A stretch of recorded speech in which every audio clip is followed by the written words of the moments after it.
Greetings, fellow humans. At the biocomputing startup Final Spark in Switzerland, a scientist opens the door of an incubator. Inside are 16 tiny organoids, human mini-brains, floating in vats of nutrient fluid, each connected to electrodes via a multi-electrode array. And every time that door opens, something weird happens. The organoids react. Their electrical activity signals spike wildly on the monitors, as if the mini-brains sense they're being watched. Or at least sense that the door has opened. So what could possibly make them notice when the door opens?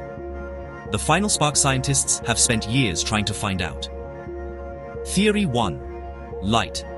When the door opens, bright light floods the incubator. Are the mini-brains reacting to the sudden influx of photons?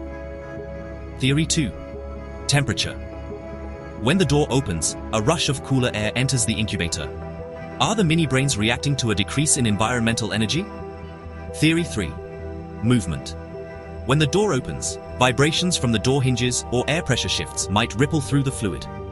Are the mini-brains sensing tiny mechanical disturbances in their liquid environments? Theory 4. Electromagnetic disturbance. The incubator's metal shell acts as a partial Faraday cage. When the door is opened, the shield briefly breaks, letting in external electromagnetic radiation. Electrodes can transmit induced current spikes, and the apparent neural response is actually electronic interference. Final Spark has explored these possible theories, but none have provided an explanation. And here's the crux. These mini-brains should not sense anything. They don't have sensory organs. No eyes, no ears, no heat receptors. They float in a nutrient solution, connected to electrodes. Yet they can learn patterns, adapt to changing conditions, and even, according to Final Spark, perform certain computational tasks while consuming up to 1,000,000 times less energy than conventional silicon chips. The scientists have spent years puzzling over this incubator door phenomenon. Final Spark's co-founder and co-CEO, Dr. Fred Jordan, said, "We still don't understand how they detect the opening of the door." So what's really going on? Do the mini-brains use extrasensory perception to detect the door opening? Or are they just responding to a signal glitch, or a subtle environmental cue we haven't yet identified? To be clear, this phenomenon isn't proof that the mini-brains are conscious, or sentient, or possess ESP. It means that something, physical, chemical, or electrical, is coupling the environment to the neurons in a way we don't yet understand.